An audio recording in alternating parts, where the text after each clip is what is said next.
السلام عليكم ورحمة الله وبركاته. إن الحمد لله نعمده ونستعينه ونستغفره ونعوذ بالله من شرور أنفسنا ومن سيئات أعمالنا. من يهده الله فلا مضل له ومن يضلل فلا هادي له. أشهد أن لا إله إلا الله وحده لا شريك له وأشهد أن محمدا عبده ورسوله. எல்லா புகழும் புகழ்ச்சியும் விண்ணையும் மண்ணையும் படைத்து பரிபாலிக்கக்கூடிய சர்வ அதிகாரமும் படைத்த ஏகவல்ல இறைவனர்களுக்கே உண்டாகட்டுமாக. அல்ஹம்துலில்லாஹ். அல்லாஹ்வுடைய சாந்தியும் சமாதானமும் இந்த இஸ்லாமிய மார்க்கத்தின் சத்திய தூதர் எம் உயிரிலும் மேலான கண்மணி நாயகம் ஸல்லல்லாஹு அலைஹி வஸல்லம் அவர்கள் மீதும் அந்நபர்களின் வழிமுறைகளை அனுதினமும் பின்பற்றி வாழக்கூடிய அனைத்து முஸ்லிம்கள் மீதும் என்றென்றும் நின்று நிலவட்டுமாக. சிலோன் தௌஹீத் ஜமாத் மாலிகாவத்தை கிளையினால் ஏற்பாடு செய்யப்பட்டிருக்கக்கூடிய ரமலானை வரவேற்போம் எனும் கேள்வி பதில் நிகழ்ச்சியிலே நாம் அனைவரும் இந்த இடத்திலே ஒன்று குழுமிருக்கின்றோம். இன்னும் ஒரு சில நாட்களில் இறைவனால் சிறப்பிக்கப்பட்ட புனிதமிக்க ரமலானுடைய மாதம் நம்மளை வந்து அடைந்திருக்கிறது. ரமலான் என்று சொன்னால் வெறுமனே நோன்பு கடமையாக்கப்பட்டு நோன்புகளை நோற்றவர்களாகவும் இரவு தொழுகைகளை நிறைவேற்றியவர்களாகவும் அதிகம் குர்ஆனை ஓதக்கூடியவர்களாகவும் திக்ர்களில் மூழ்கி இருக்கக்கூடியவர்களாகவும் தான தர்மங்களை அதிகமாக வழங்கக்கூடியவர்களாகவும் நாம் இருக்கின்றோம். ஆனால் வெறுமனே வணக்க வழிபாடுகளை மாத்திரம் செய்யக்கூடிய ஒரு மாதமா என்று சொல்லி கேட்டால் கிடையாது. மாறாக இந்த ரமலான் மூலமாக அல்லாஹ் நம்மிடத்திலே ஏராளமான மாற்றங்களை ஏற்படுத்த விரும்புகின்றான். அப்போ ரமலானை அடையக்கூடியவர்கள் நாம் இறைவன் எதற்காக இந்த ரமலானை நமக்கு வழங்கியிருக்கின்றான், எந்த நோக்கத்துக்காக வழங்கியிருக்கிறான் என்பதை நாம் உரிய முறையில் அறிந்து அதன்படி செயற்பட்டு அதன்படி வாழ்க்கையை நடத்தினால்தான் நாம் ரமலானை முழுமையாக பயன்படுத்தியவர்களாக மாறுவோம். ஆனால் இன்றைக்கு நாம் இருக்கக்கூடிய சமுதாயத்தை நாம் எடுத்து பார்த்தோம் என்று சொன்னால், ரமலான் மாதம் வந்துருச்சுன்னு சொன்னால் சமுதாயத்தில் மார்க்கம் என்ற பெயரிலையும் இஸ்லாம் என்ற பெயரிலும் இஸ்லாத்தில் இல்லாத பல மூட பழக்க வழக்கங்கள் விதத்தான பல காரியங்களை அரங்கேறக்கூடிய காட்சிகளை நம்ம பார்க்கின்றோம். அதற்கு எதிராகவும் நாம் பல காலங்களாக நம்முடைய ஜமாத் சார்பாகவும் பல விழிப்புணர்வுகளை மக்களுக்கு மத்தியிலே ஏற்படுத்தி வருகிறோம். இருந்தாலும் இந்த ரமலான் மாதம் குறித்தும் இந்த நோன்பு குறித்தும் மக்கள் மத்தியிலே ஒரு சில பல சந்தேகங்கள் இருக்கக்கூடும். அந்த சந்தேகங்களை நிவர்த்தி செய்யும் வகையில தான் இந்த நிகழ்ச்சியை நாம் என்ன செஞ்சிருக்கிறோம், ஏற்பாடு செய்திருக்கின்றோம். இந்த நிகழ்ச்சியில ரமலான் சம்பந்தமாகவும் நோன்புகள் சம்பந்தமாகவும் உங்களுக்கு இருக்கக்கூடிய கேள்விகளை கேட்டு அதற்குரிய தெளிவுகளை பெற்றுக்கொள்ளக்கூடிய இந்த நிகழ்ச்சி அமையும். இன்ஷா அல்லாஹ் இந்த நிகழ்ச்சி 2 பாகமாக நடைபெறும். ஆரம்பத்தில் ரமலான் சம்பந்தமாக ஒரு அறிவுரை உங்களுக்கு வழங்கப்பட்டு அடுத்த பகுதியாக உங்களுக்கு ரமலான் சம்பந்தமாக இருக்கக்கூடிய கேள்விகளை கேட்டு அதனுடைய தெளிவுகள் நாம் பெற்றுக்கொள்ளலாம். இன்ஷா அல்லாஹ் இங்கே வருகை தந்திருக்கக்கூடிய அனைவருக்கும் சிலோன் தௌஹீத் ஜமாத் மாலிகாவத்தை கிளை சார்பாக வரவேற்பதோடு இந்த நிகழ்ச்சி நிரலை பொறுப்பேற்று நடத்தி செல்வதற்காக நம்முடைய சிலோன் தௌஹீத் ஜமாத்தின் பொதுச் செயலாளர் சகோதரர் அப்துல் ராசிக் அவர்களை இந்த இடத்திற்கு அழைக்கின்றேன். அஸ்ஸலாமு அலைக்கும் வரஹ்மத்துல்லாஹி வபரகாத்துஹு. இன்னல் ஹம்துலில்லாஹ் நஹ்மதுஹு வ நஸ்தஈனுஹு வ நஸ்தக்ஃபிருஹு வ நஊது பில்லாஹி மின் ஷுரூரி அன்ஃபுஸினா வ மின் ஸய்யிஆத்தி அமாலினா. மை யஹ்திஹில்லாஹு ஃபலா முضில்ல லஹு வ மை யுضلل ஃபலா ஹாதிய லஹு. வ அஷ்ஹது அன் லா இலாஹ இல்லல்லாஹ் வஹ்தஹு லா ஷரீக லஹு வ அஷ்ஹது அன்ன முஹம்மதன் அப்துஹு வ ரசூலுஹு அம்மா பஅத். அகிலத்தை படைத்து பரிபாலிக்கக்கூடிய எல்லாம் வல்ல அல்லாஹ்வுக்கே புகழனைத்தும் அல்லாஹ்வின் சத்திய தூதர் எம் உயிரிலும் மேலான கண்மணி நாயகம் ஸல்லல்லாஹு அலைஹி வஸல்லம் அவர்கள் மீதும் அன்னவர்களை பின்பற்றி வாழக்கூடிய அனைத்து முஸ்லிம்கள் மீதும் எல்லாம் வல்ல அல்லாஹ்வின் கருணையும் சாந்தியும் என்னென்னும் நிலவட்டுமாக. அன்பிற்குரிய அல்லாஹ்வின் நல்லடியார்களே, சிலோன் தௌஹீத் ஜமாத்தின் மாலிகாவத்தை கிளை சார்பாக புனிதமிக்க ரமலானை வரவேற்கும் முகமாக ஏற்பாடு செய்யப்பட்டிருக்கக்கூடிய இந்த விசேட கேள்வி பதில் நிகழ்ச்சியிலே நாம் அனைவரும் அமர்ந்திருக்கிறோம். கேள்வி பதிலுக்கு செல்வதற்கு முன்பதாக இந்த ரமலான் சம்பந்தப்பட்ட நாம் அறிய வேண்டிய சில செய்திகளை உங்களுக்கு தெளிவுபடுத்தலாம் என ஆசைப்படுகிறேன். உங்கள் அனைவருக்கும் தெரியும், அல்லாஹ் ரப்புல் ஆலமீன் மனிதர்களுக்கு பலவிதமான வணக்கங்களை கடமையாக்கி இருக்கிறார். அதிலும் குறிப்பாக முக்கியமான 5 கடமைகளில் ரமலான் மாதத்திலே நாங்கள் நோன்பு நோக்க வேண்டும் என்றும் அல்லாஹ் கடமையாக்கி வைத்திருக்கிறார். இந்த கடமையை பற்றி இறைவன் குறிப்பிடுகின்ற நேரத்திலே திருக்குர்ஆன்ல 2வது அத்தியாயத்தில் 184வது வசனத்துல அல்லாஹ் சொல்கிறான், வஅன் தஸூமு கைருல் லகும், நீங்கள் நோன்பு நோற்றால் அது உங்களுக்கு சிறந்தது, இன் குன்தும் தஅலமூன், நீங்கள் அறியக்கூடியவர்களாக இருந்தால் என்று அல்லாஹ் சொல்கிறார். அதாவது 4-5 விஷயங்கள், பல செய்திகளை உங்களுக்கு தெரிகிற ஒரு நிலையில நீங்க இருந்தீங்க என்று சொன்னா, உலக விவகாரங்களையும் அறியக்கூடிய நிலையில நீங்க இருந்தீங்க என்று சொன்னா, அல்லது ஆன்மீக ரீதியான நன்மைகளை அறியக்கூடிய விதத்தில் நீங்கள் இருப்பீர்கள் என்று சொன்னா, ரமலான் மாதத்துல நோன்பு நோட்பதுதான் சிறந்தது என்பதை அறிந்து கொள்ளுங்கள் என்று அல்லாஹ் சொல்றான். அப்ப நாங்கள் நோன்புல ஏதோ ஒரு சிறப்பு அடையவிருக்கிறோம். அந்த சிறப்பு என்னவென்பதை அல்லாஹு தஆலா பல விதங்கள்ல பல இடங்கள்ல திருக்குர்ஆனிலும் நபிகள் நாயகம் ஸல்லல்லாஹு அலைஹி வஸல்லம் அவர்களூடாகவும் நமக்கு சொல்லி தருகிறார். அந்த செய்திகளையும் தாண்டி இந்த ரமலானுக்குள்ளே இருக்கக்கூடிய பௌதீக ரீதியான, உலக ரீதியான, உடல் ரீதியான, உள ரீதியான சில நன்மைகள் இருப்பதையும் நாங்கள் தற்போதைய நவீன காலத்தில் கண்டறிந்து கொள்கிறோம். என்ன நன்மைகள் என்று சொன்னால், ரமலான் என்பது வெறுமனே பசித்திருப்பது, தாகித்திருப்பது என்பது மாத்திரம் அனைவரும் விளங்கிக் கொள்ளக்கூடிய ஒரு நிலையில் அல்லாஹ் தஆலா அது உங்களுக்கு சிறந்தது என்றான். சிறந்தது என்று சொன்னா கண்டிப்பா அதுல எங்களுக்கு நன்மைகள் இருக்கும். அந்த நன்மைகளை நாங்க அறிந்து ஆராய்ந்து தேடி கண்டுபிடித்தோம் என்று சொன்னா அதை புரிந்து கொள்ளலாம் என்று அல்லாஹ் இந்த வசனத்தின் ஊடாக நமக்கு தெளிவுபடுத்துறான். இன் குன்தும் தஅலமூன் என்றான் அல்லாஹ், நீங்கள் அறிவீர்கள் என்றால் இதுல நன்மை இருக்குது. அப்ப நாங்க தேடி ஆராய்ச்சி செய்ய கடமைப்பட்டிருக்கிறோம். ஆனா துரதிர்ஷ்டவசமாக முஸ்லிம் சமூகத்தில் உள்ளவங்க இதுல உள்ள நன்மைகள், இதுல உள்ள சிறப்பம்சங்கள் என்ற பெயர்ல எதுவும் அறிவியல் ரீதியாக ஆராய்ச்சி செய்ததாக நமக்கு தெரியல. என்ன சொல்லுவாங்க, நோம்பு பிடிச்சா ஏழையிட பசியை நாங்க உணர்ந்து கொள்ளலாம் என்றுவாங்க. இதுதான் நமக்கு தெரிஞ்ச அறிவியலாட்டம் நினைக்கிறாங்க. ஏழையிட பசி பட்டினி நமக்கு விளங்கும் அப்படி என்ற மாதிரி சொல்றாங்க. அது கண்டிப்பாக காரணமாக இருக்காது. ஏனென்று சொன்னா அல்லாஹ் ஏழைக்கு நோம்ப கடமையாக்கி, அப்ப அந்த ஏழை யாரிட பசியை உணர போறாங்க? ஏற்கனவே அவன் உணர்ந்துதான் இருக்கிறான். இது ஒரு நன்மையாக இருக்கக்கூடிய ஒரு விஷயம் இல்லை, நோம்பின் நோக்கத்தை வெளிப்படுத்தக்கூடியதாகவும் இல்லை.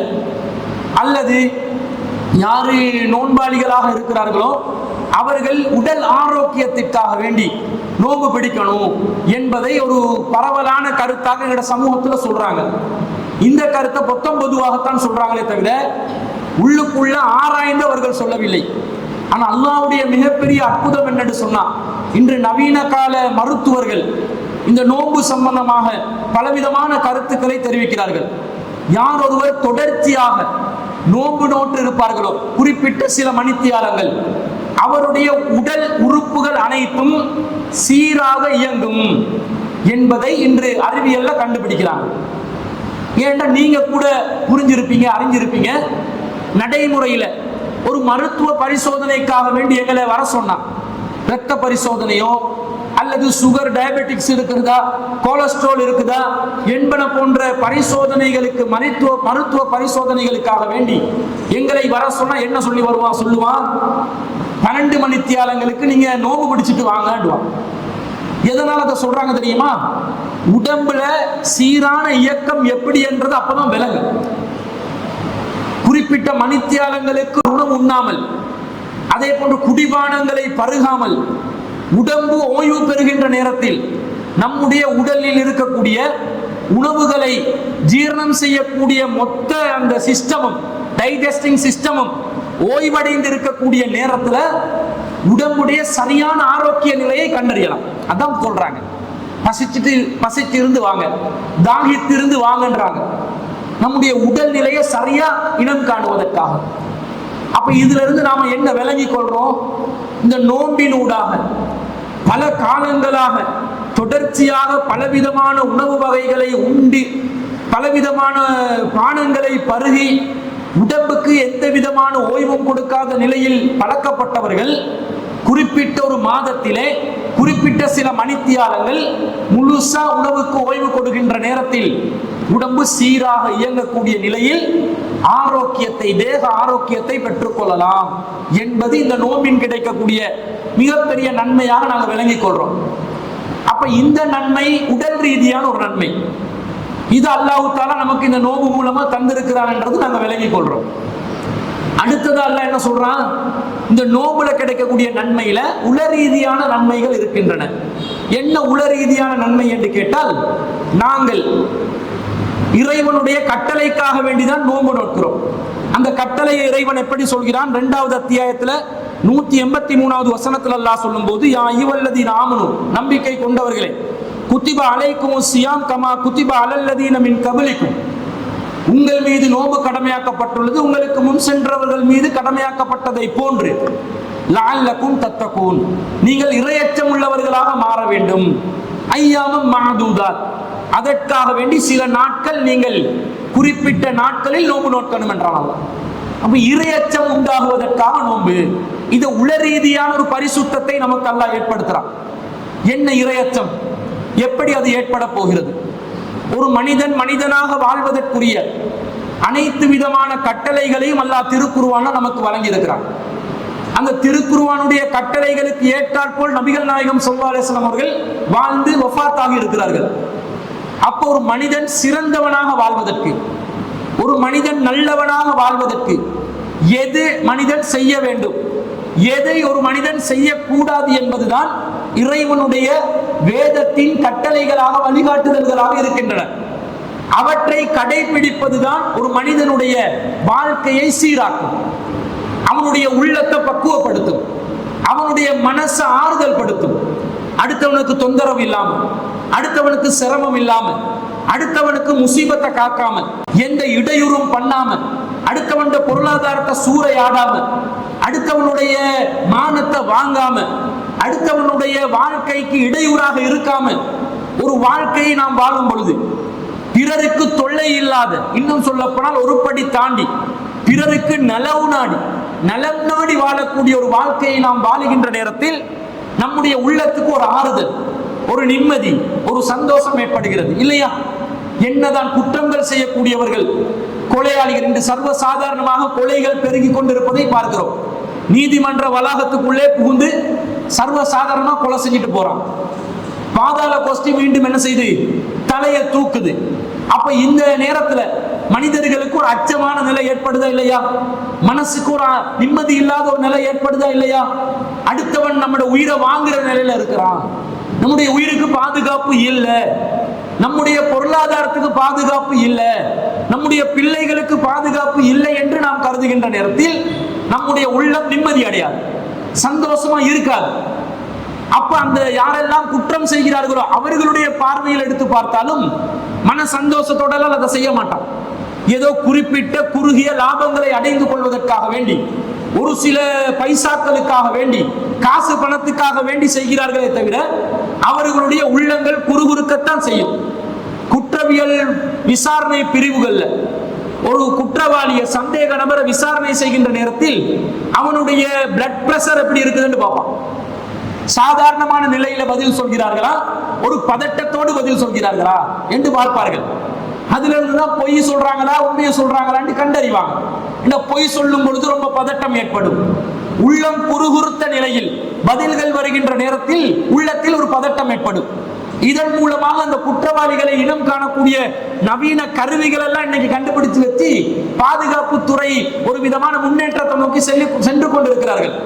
இதுல இருந்து என்ன விளங்குது? குற்றவாளிகளாக இருக்கக்கூடியவர்களுடைய உள்ளமும் குறுகுறுக்குது. கொஞ்ச நாள் அதுக்கு பழகிடுவான், அது வேற விஷயம். 1-2 செய்யும் போது ஒரு மாதிரியா இருக்கும், 4-5 ஆகும் போது அது எக்ஸ்பீரியன்ஸ், ஒர்க்கிங் எக்ஸ்பீரியன்ஸ் அவன் கரிக்குலம் வீட்டால போட்டுக்கொள்வான், பாதாள கோஷ்டில எக்ஸ்பீரியன்ஸா மாறிடும். அப்ப இதெல்லாம் என்ன காட்டுது? உள்ளம் நிம்மதி அடையதில்லை, பக்குவம் அடையதில்லை. அல்லாஹ் சொல்றான், நோம்பப்படி உங்க உள்ளத்துக்கு நிம்மதி கிடைக்கும், உங்க உள்ளம் பக்குவம் அடையும். அதுதான் இறையச்சம். நீ ஹலாலை பேணி வாழ்வாய், ஹராத்தை விட்டு விலகி வாழ்வாய். எப்படி நோன்பு காலத்துல இறைவன் பார்த்து கொண்டிருக்கிறான் என்ற ஒரே காரணத்துக்காக வேண்டி நீ எப்படி உன்னுடைய ஹலாலான உணவை உனக்கு தடுத்து கொண்டாயோ, ஹராமான உணவை உனக்கு இன்னும் தடுத்து கொண்டாயோ, அதே போன்று அது அல்லாத காலங்களில், நோன்பு அல்லாத காலங்களையும் உன்னுடைய இந்த பக்குவம், இந்த பேணுதல், கட்டளைகளுக்கு அடிப்பணியும் தன்மை உன்னுடைய உள்ளத்திலே ஏற்பட வேண்டும். அதான் லஅல்லக்கும் தத்தக்கூன் என்று அல்லாஹ் சொல்கிறார். அப்ப நாங்க ஒரு நிம்மதியான வாழ்க்கை, அடுத்தவனுக்கு தொந்தரவு இல்லாத, இடையூறு இல்லாத, அடுத்தவன் நிம்மதியை சீர்குலைக்காத, இறைவன் நமக்கு ஹலாலாக்கியது நன்மையான காரியங்கள் தானே, அதை மட்டுமே செஞ்சு இறைவன் எது தொல்லையாக பிற மனிதர்களுக்கு ஆபத்தா இருக்குமோ, தனக்கும் எது ஆபத்தா இருக்குமோ அதெல்லாம் தடை செஞ்சிட்டானே, அந்த நஜீசுகள் அசுத்தங்கள் இருந்து நாங்கள் விலகியவர்களாக வாழக்கூடிய ஒரு அற்புதமான இன்பகரமான வாழ்க்கையை வாழலாம் என்பது இந்த நோம்பின் யதார்த்தத்தில் நமக்கு விளங்கக்கூடிய ஒரு உண்மையாக இருக்கிறது. இதை நபிகள் நாயகம் ஸல்லல்லாஹு அலைஹி வஸல்லம் அவர்களும் தெல்ல தெளிவான வார்த்தைகளில் நமக்கு தெளிவுபடுத்துகிறார்கள். சஹீஹுல் புகாரியில 1903வது செய்தியில பதிவு செய்யப்பட்டிருக்கிறது. மல்லம் யதஅ கௌல ஸூரி வல் அமல பிஹி ஃபலைஸ லில்லாஹி ஹாஜத்துன் ஃபீ அன் யதஅ தஆமஹு வ ஸராபஹு. யார் ஒருவன் வீணான பேச்சுக்களை விட்டு விலகவில்லையோ, வீணான காரியங்களை விட்டு விலகவில்லையோ, ஃபலைஸ லில்லாஹி ஹாஜத்துன் ஃபீ அன் யதஅ தஆமஹு வ ஸராபஹு, அல்லாஹ்க்கு எந்த தேவையும் இல்லை ஒருவன் தன்னுடைய உணவை விட்டும் தன்னுடைய குடிபானங்களை விட்டும் விலகி இருப்பதனால், தனக்கு தடுத்துக் கொள்வதனால் எந்த தேவையும் அல்லாஹ்க்கு இல்லைன்னு அல்லாஹ் சொல்றான். அப்ப நோன்புட நோக்கம் என்ன? நீ நோன்பு நோற்று இருந்தால் வீணான காரியத்தில் ஈடுபடக்கூடாது, வீணான செயற்பாடுகள் இருக்கக்கூடாது, வீணான பேச்சுக்கள் இருக்கக்கூடாது. இப்ப பக்குவப்படுத்துதா, நம்முடைய நாம பக்குவப்படுத்துதா.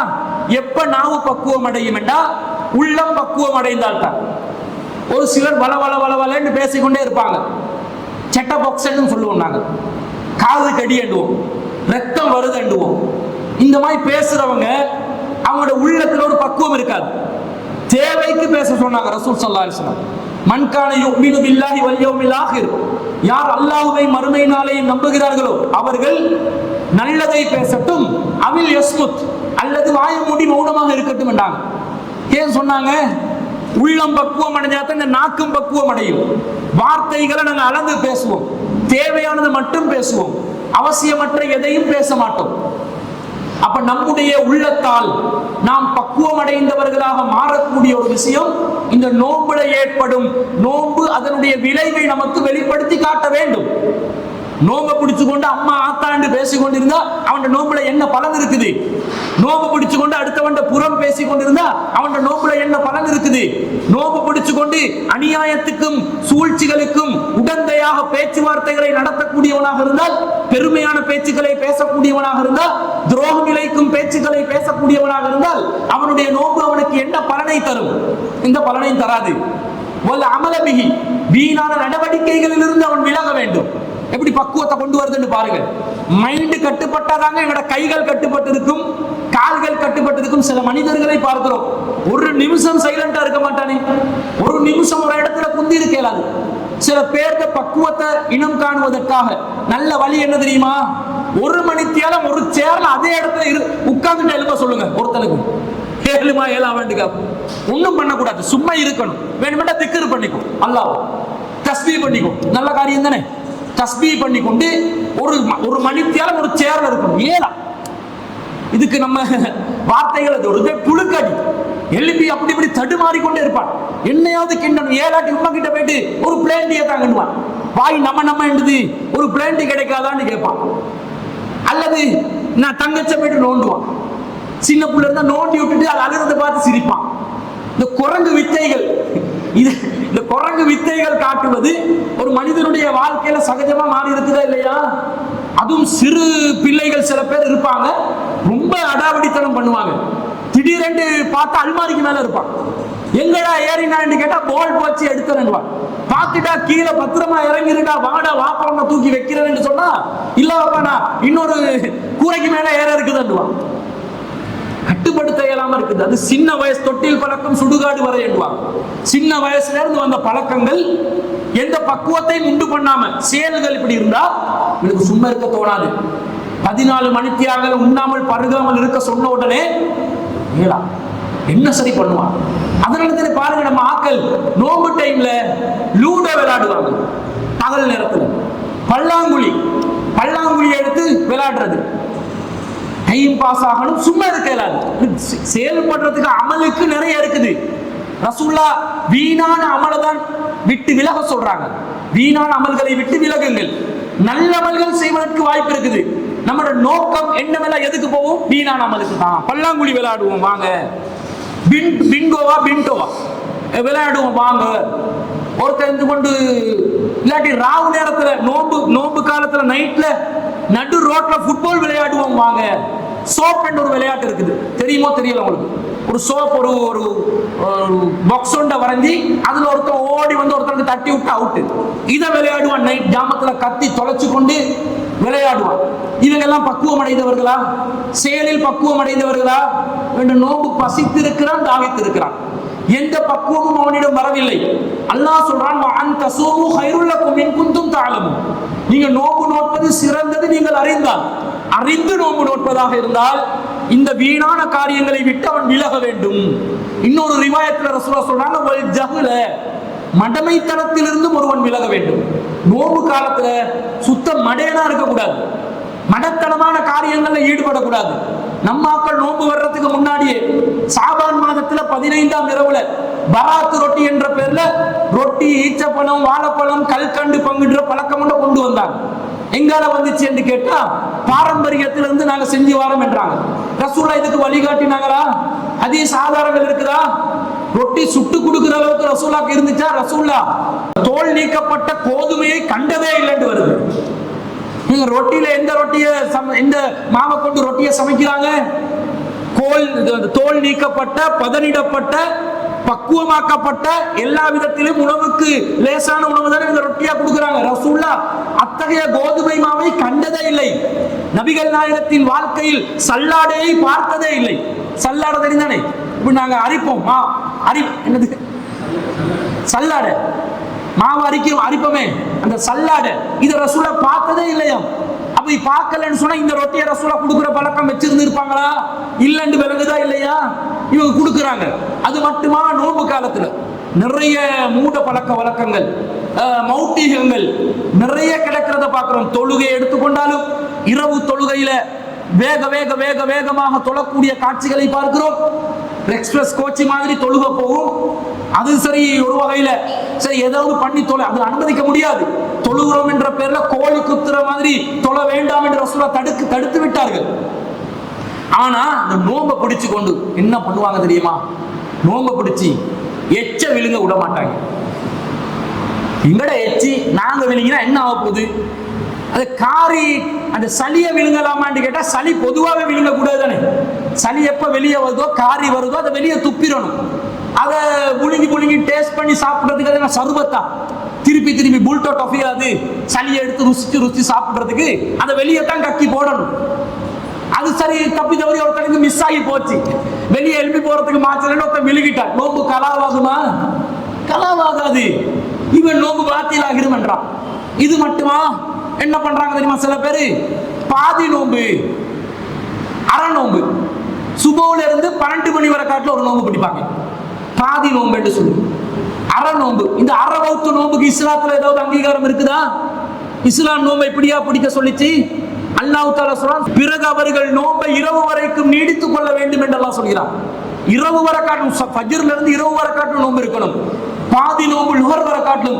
சில பேர், என் மகள் 14-15 வயசு குமரப்புள்ளதான், டியூஷன் கிளாஸுக்கு போகணும், அவங்க ரொம்ப கஷ்டம், ஸ்கூல்ல ஸ்போர்ட்ஸ் மீட் வேற வச்சிருக்காங்க, அதனால பாதி நோம்பு, லுஹருக்கு நோம்பு திறக்கிறது. இது ஒரு மூட நம்பிக்கையா இல்லையா? இப்படி மார்க்கத்துல சட்டம் இருக்குதா? இல்ல. சில பேர் நோம்பு காலங்கள்ல பகல் நேரத்துல குளிக்க வேணாம், குளிச்சா நோம்பு பறி போயிரும் என்றுவாங்க. ஏனென்றா உடம்புல நிறைய துவாரங்கள் இருக்குது, அந்த துவாரங்களால தண்ணீர் உள்ளே சென்றால் நோம்பு கலாவாகிரும் என்றான். அது துவாரங்களால தண்ணீர் செல்வதா இருந்து நோம்பு கலாவாவதாக இருந்தால் இவன் நினைக்கிறான் தலைக்கு ஊத்தினா தலையில இருக்கிற துவாரத்தால மட்டும்தான் தண்ணி போகும் என்று. ஐவேளை தொழுகணுமா இல்லையா? நாங்க தொழுறதுக்கு உழு செய்யணுமா இல்லையா? உழு செய்யும் போது அந்த உடம்புல இருக்கக்கூடிய ஏனைய துவாரங்களால தண்ணி போகுமா இல்லையா? போகத்தான் செய்யும்.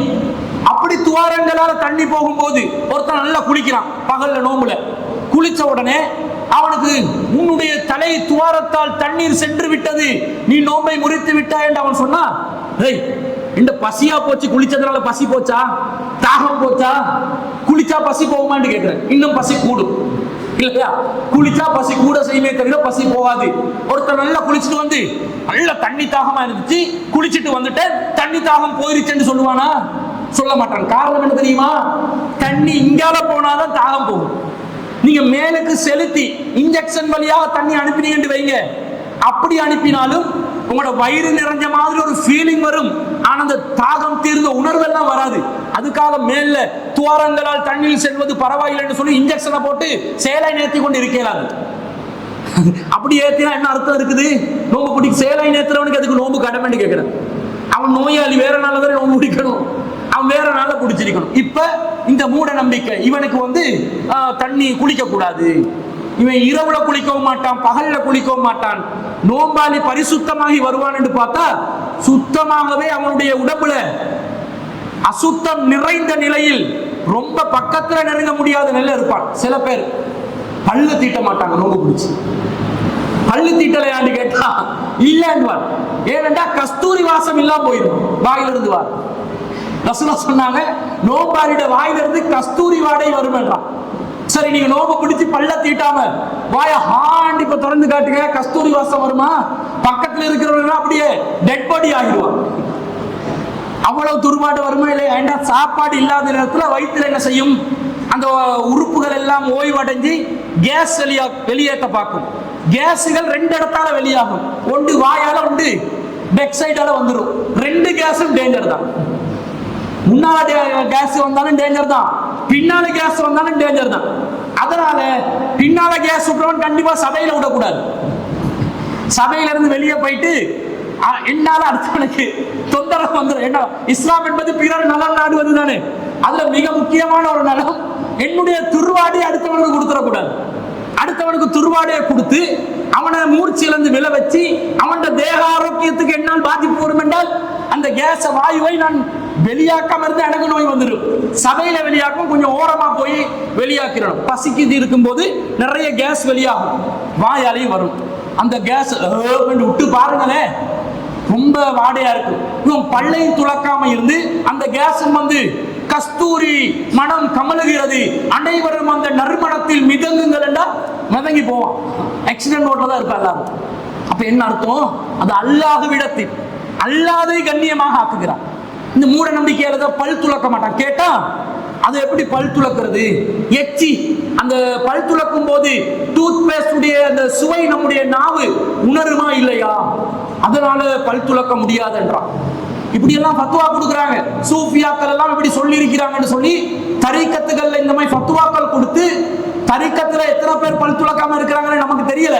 இந்த மாதிரி ஃபத்வாக்கள் இருப்பது நமக்கு தெரியும். இத பாக்குறோமா இல்லையா? பாக்குறோம். நான் கேட்கிறேன், நோம்பு காலத்துல ரசூல் ஸல்லல்லாஹு அலைஹி வஸல்லம் அவர்கள் ஐவேளை தொழுகையை நமக்கு விதிவில காட்டினாங்களா? நீ நோம்பு பிடிச்சி தொழுதுறாதே. ரசூல் ஸல்லல்லாஹு அலைஹி வஸல்லம் என்ன சொன்னாங்க? நோம்பு காலத்துல நாங்க தொழணும். நோம்புல எல்லாம் விதிவிலக்கில தொழுகையில தொழுகும் போது என்ன சொன்னார்கள்? பல் துலக்குமாறு சொன்னார்கள். என்னுடைய சமூகத்துக்கு சிரமம் இல்லாவிட்டால் ஒவ்வொரு தொழுகையின் போதும் பல் துலக்குவதை நான் கட்டளையிட்டு இருப்பேன் என்றாங்க ரசூலுல்லாஹ். ரசூல் ஸல்லல்லாஹு அலைஹி வஸல்லம் அவர்கள் பல் துலக்குவார்கள், வுளூ செய்வார்கள் என்று வரும். தொழுவதற்கு முன்பதாக ரசூல் ஸல்லல்லாஹு அலைஹி வஸல்லம் அவர்கள் செய்யும் மிக முக்கியமான அமல் என்ன? பல் துலக்குவது. அது உளுவின் ஒரு அங்கம் அல்ல, அது பிரத்யேகமான ஒரு வணக்கம். பல் துலக்குவது ஒரு வணக்கம், நபிகள் நாயகம் செய்திருக்கிறார்கள். அது ஒவ்வொரு தொழுகையிலும் நாங்கள் செய்ய வேண்டும். அப்ப ஒவ்வொரு தொழுகையிலும் என்றா இதையும் குண்டக்க மண்டக்க புரிஞ்சு நம்ம ஆக்கும். எல்லாம் குண்டக்க மண்டக்க தானே புரியுது. தலை எது வால் எதுன்னு புரியுது. வால் தலைன்னு மாத்தி தான் சொல்றது எல்லாத்தையும். பல் துலக்கிறது ஒவ்வொரு தொழுகையிலும் ரசூலா கட்டளை இட்டாங்கன்னு சொல்லி சில பேர் என்ன பண்ணுவாங்கன்னா, சஃப்ல வந்து மிஸ்வாக் குச்சி எடுத்து இப்படி பல்ல தீட்டுவான். தீட்டின பல்லுல எச்சி வந்திருக்கும். இது என்ன செய்யறது? துப்பணுமா இல்லையா? துப்ப மாட்டான், விழுங்குவான். என்ன ஆரோக்கியம், என்ன சுத்தம். அத்துஹூரு நிஸ்புல் ஈமான். சுத்தம் என்பது ஈமான்ட பாதி. ஈமானே இல்லாமக்கிற வேலையை பண்ணி கொண்டு இருக்கிறாங்க. இதெல்லாம் மூட நம்பிக்கைகள். ரசூலா சொல்றாங்க, தொழுகும் போதுன்னா தொழுகைக்கு முன்பதாக அர்த்தம், உழுவின் போது அர்த்தம். என்ற ரசூலா உழுவுக்கு முன்னாடி தான் பல் துலக்குவாங்க. பல் துலக்க சொல்லி இருக்கிறாங்களே, இப்ப ரசூல்லா அந்த மாதிரி ரமலானிலும் ரசூல்லா பல் துலக்கி தானே இப்ப தொழுந்திருப்பாங்க. ரமலான்ல இதுல விதிவிலக்கப்பா, நீங்க மிஸ்வாக் குச்சியை எடுத்து டூத் பேஸ்ட்ல சிக்னலோ குளோகேட்டோ ஏதாவது ப்ளீச்சிங் பவுடரோ எதையாவது போட்டு பல் துலக்கிறேன்னு வைங்க. ஒரு பேச்சுக்கு ப்ளீச்சிங் பவுடரை போட்டு பல் துலக்க கூடாது சும்மா சொன்னேன்னா, அப்புறம் ஃபத்வா கொடுத்துட்டு அதுல போயிட்டு யாராவது பல் துலக்கி வாய்க்கு பல்லெல்லாம் கண்டு முடிச்சேன்னா நான் பொறுப்பு சொல்லலாது. எதையாவது போட்டு பல்ல துலக்கும் பொழுது ஒரு சுவை வருது, அதனால் பயன்படுத்த மாட்டோம் என்றால் மிஸ்வாக் குச்சி எடுத்து நீங்க பல் துலக்குறீங்க. மிஸ்வாக் குச்சி ஒரு விதமான கசப்பு வருமா இல்லையா? அதுவும் ஒரு விதமான சுவை தானே. கசப்பு, உவர்ப்பு, இனிப்பு எல்லாம் தானே சுவைகள்ல வருது. அறுசுவையில எல்லாமே தானே வரும். உவர்ப்பும் கசப்பும் எல்லாம் இருக்கத்தானே செய்யும். மிஸ்வாக் குச்சியை எடுத்து பாருங்க, நல்ல ஒரு டொஃபியை திங்கிற மாதிரி ருசியா இருக்குமா? அல்லது ருசியும் இல்லை, இனிப்பும் இல்லை, கசப்பும் இல்லாம இருக்குமா? ஒரு விதமான புளிப்பும் கசப்பும் அதிலே வரும். என்ன மரக்குச்சி, ஒரு மரக்குச்சி. அப்ப மரக்குச்சி ஒன்றை வச்சு பல் துலக்கின் ரசூலா பல் துலக்கி இருந்தார்கள் என்றால் அதனூடாக ஒரு சுவை, ஒரு இனிப்பு சுவை இல்லாவிட்டாலும் வேறொரு விதமான சுவை வந்திருந்ததா இல்லையா? அதனால ரசூல்லா நோன்பு காலத்துல யாரும் மிஸ்வாக் குச்சியை பயன்படுத்தாதீர்கள், பல் துலக்காதீர்கள் என்று தடை விதித்தார்களா? இல்லை. இப்படி செய்யறத நாங்க பார்க்கிறோம். அடுத்தது நிறைய சில பேர் நோன்பு பாத்திலாகும் என்று கண்டு நின்ற காரியங்களுக்கு எல்லாம் நோன்பு பாத்திலாகும் என்று சொல்லி பயணத்துல போவாதே, அது பண்ணாதே, இது பண்ணாதே, நீ அல்லாஹ் குர்ஆனை ஓதிக்கொண்டுதான் இருக்கணும், நீ சும்மா உலக செய்தியை பார்த்துறாது, நோன்பு தொலைஞ்சு போயிடும் என்றெல்லாம் சொல்லி சமூகத்தை வழிகெடுப்பதை பார்க்கிறோம். இது நோன்புல இல்ல நன்மை அல்ல. இந்த மடத்தனத்தை விட்டு நாங்கள் வெளியே வர வேண்டும். ரசூலா சொல்றாங்க, யார் ஒருவன் நோம்பு பிடிச்சு கொண்டு இருக்கிறானோ அவன் தன்னுடைய மனைவியோட கூட நெருக்கமா இருக்கலாம். இல்லறத்தில் ஈடுபடக்கூடாது, அது தடுக்கப்பட்டுள்ளது நோம்பு நேரத்தில். மற்றபடி நபி ஸல்லல்லாஹு அலைஹி வஸல்லம் சொல்றாங்க, கானன் நபி ஸல்லல்லாஹு அலைஹி வஸல்லம் யுகப்பிலு வ யுபாசிரு வ ஹுவ ஸாயிமுன். நபிகள் நாயகம் ஸல்லல்லாஹு அலைஹி வஸல்லம் அவர்கள் நோம்பு நோட்டு இருக்கும் பொழுது என்னை முத்தமிடுவார்கள். ஆயிஷா ரலியல்லாஹு அன்ஹா சொல்றாங்க. அதே போன்று என்னை கட்டி அணைப்பார்கள், கட்டி அணைச்சு முத்தமிடுவாங்கன்னு வருது. அப்ப ரசூல் ஸல்லல்லாஹு அலைஹி வஸல்லம் நோன்பு நேரத்தில், இந்த செய்தி புகாரில் 1927வது செய்தி, கட்டி அணைச்சு முத்தமிடக்கூடிய ஒரு நிலையில் இருந்திருக்கிறார்கள். இப்ப நோன்பு காலத்துல மனைவி கிட்டையும் நெருங்கக்கூடாது, ஓடிப்போ, நீ கஞ்ச மட்டும் காய்ச்சி கொண்டிரி, பெட்டிச மட்டும் உருட்டி கொண்டிரின்னு சொன்னா அது பிழை. ஏன்டா அது கஷ்டமான நிலைமை. அவங்களும் இந்த கிச்சனுக்குரிய ஆக்களாகவே நாங்க வச்சதுனால அவங்க காலையில எந்திரிச்ச நேரத்துல இருந்து நோம்பு திறக்கிற நேரம் வர காட்டலும் டியூட்டி கொஞ்சமாவது மனசாட்சி இல்லாம ஹெல்ப் ஆவது பண்ணுவானா? இவன் போயிட்டு பெட்டிஸ் வேணுமென்றுவான், சம்சா வேணுமென்றுவான், சர்பத் வேணுமென்றுவான், அங்கால மறுவ டீயும் நோம்பு திறந்து வேணுமென்றுவான், கஞ்சியும் வேணுமென்றுவான், எல்லாத்தையும் நீ செய்யண்டுவான். ஒரு சம்சாவுக்காவது சம்சாவை ரோல் பண்ணி வந்து கொடுத்திருப்பானா? ஒரு பெட்டிஸ வந்து அச்சில போட்டு நசுக்கி மனைவிக்கு ஹெல்ப் பண்ணிருப்பானா? அது பொரிச்சுதான் எடுத்திருப்பானா? எதையும் பண்ண மாட்டான். வேணுமென்றுவான். ரசூலை இப்படி கொடுமைப்படுத்தல, ஹெல்ப் பண்ணி தான் இருந்திருக்கிறாங்க. என்ன செஞ்சிருக்கிறாங்க? நோம்பு நேரத்துல கட்டி அணைச்சி முத்தமிட்டு ரொம்ப பாசமா இருந்திருக்கிறாங்க. இந்த மாதிரி இருக்கணுமா இல்லையா? மனைவி விட்டு தூரமாக இருக்கணும் என்றது இல்ல. இதுல இன்னொரு விஷயத்தையும் பார்க்கணும். இத நபி ஸல்லல்லாஹு அலைஹி வஸல்லம் அவர்கள் யாருக்கு அனுமதித்தார்கள் என்று பார்க்கணும். ஒரு மனிதர் அன்ன ரஜுலன் ஸஅலன் நபிய ஸல்லல்லாஹு அலைஹி வஸல்லம் அனில் முபாஷரத்தி லிஸ்ஸாயிமி, ஒரு மனிதர் நபிகள் நாயகம் ஸல்லல்லாஹு அலைஹி வஸல்லம் அவர்களிடம் வந்து நோம்பாளியாக இருந்து மனைவியை கட்டியணைப்பது சம்பந்தமாக கேட்டார்கள். ஃபரஹஸலஹு, ரசூல் அவருக்கு அனுமதித்தார்கள். வஅதாஹு ஆகர், இன்னொருவர் வருகிறார். ஃபஸஅலஹு, அவர் கேட்கும்போது ஃபனஹாஹு, அவருக்கு ரசூலா வேண்டாம் என்றார்கள். என்ன இது ரசூலா ஏன் ஒருத்தருக்கு அனுமதிச்சு ஏன் ஒருத்தருக்கு வேண்டாம் என்றாங்கன்னு பார்த்தா, ஃபைதல்லதி ரஹஸலஹு ஷேஹுன், யாரு வந்து ரசூலா யாருக்கு ரசூலா அனுமதி கொடுத்தார்களோ அவர் ஒரு ஷேகா இருந்தார். ஷேகண்டா வயோதிபராக இருந்தார். வல்லதி நஹாஹு ஷாபுன், யாருக்கு ரசூலா தடை செஞ்சாங்கண்டா இளைஞருக்கு தடை செய்தார்கள். இளைஞன் கட்டி அணைக்கிறது முத்தமிடுறதோட நின்று கொள்ள மாட்டான், அதை தாண்டிடுவான், நோம்பு பாத்திலாகிரும் என்பதனால இளைஞனுக்கு வேணான்னுட்டு ரசூல்லா வயோதிபர்களுக்கு அனுமதி கொடுக்குறாங்க. இப்ப ரசூலுல்லா இளைஞர்களுக்கு வேணாண்டாங்க. அங்க யாரு ரசூல் ஸல்லல்லாஹு அலைஹி வஸல்லம் அணைச்சு கொண்டது? மனைவி ஆயிஷா ரலியல்லாஹு, ஒரு யுவதி தானே அவங்களும், அவங்க சின்ன வயசுல தானே இருந்தாங்க. ஏன் ரசூல்லா ஆணை குறிச்சு இந்த சட்டத்தை சொன்னாங்கன்னு பார்க்கணும். இல்லறத்தை தீர்மானிப்பவன் ஒரு ஆண் தான்.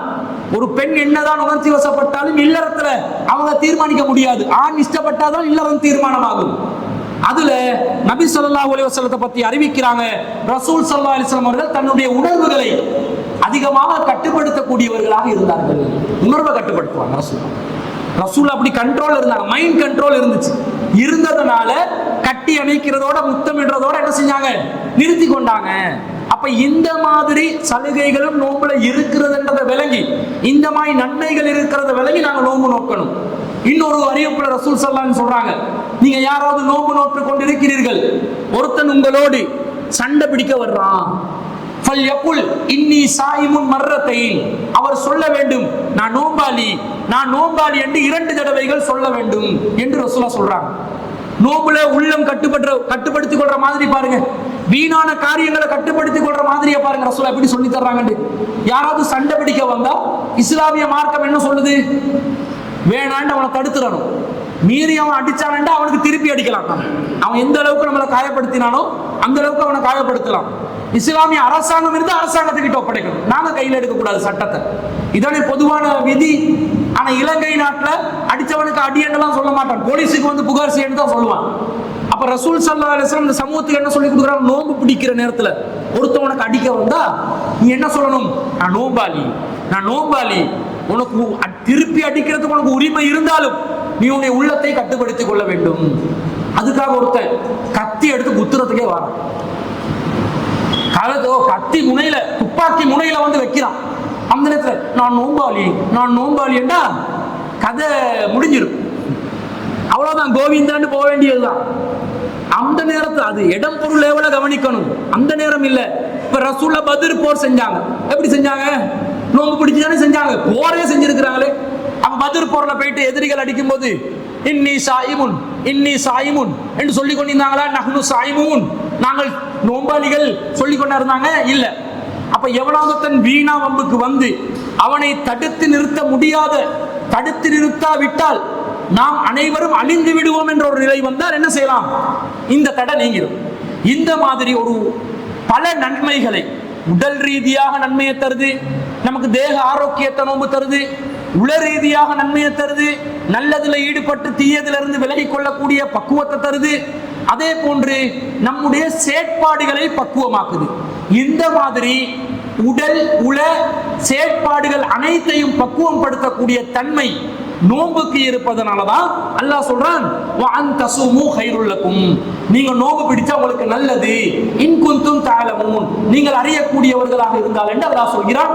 அந்த மாதிரி ஒரு சிறப்பான நோம்பாக இந்த நோம்பை நாங்க ஆக்கிக்கொள்ளணும். புரிஞ்சு விளங்கி சட்ட திட்டங்களை அறிஞ்சி அந்த நோம்புல நாங்க எதை செய்யணும் எதை செய்யக்கூடாதுன்றதை விளங்கி இறை அச்சத்தை வளர்த்து அந்த நோம்புல கிடைக்கக்கூடிய நன்மைகளை கூடுதலான முறையில் அடைந்து ஒரு சிறப்பான நோம்பாக இந்த வரும் ரமலானை நாங்கள் ஆக்கிக் கொள்வோம் என்று சொன்னால் அல்லாஹ் நமக்கு விதித்த அனைத்து நன்மைகளையும் நோம்பிலே நாங்கள் அடைந்து கொள்ள முடியும் என்பதை கூறிக்கொண்டு என்னுடைய அறிமுக உரையை நிறைவு செய்து கொள்கிறேன். உங்களுடைய கேள்விகளுக்கான வாய்ப்புகளை வழங்கிவிட்டேன்.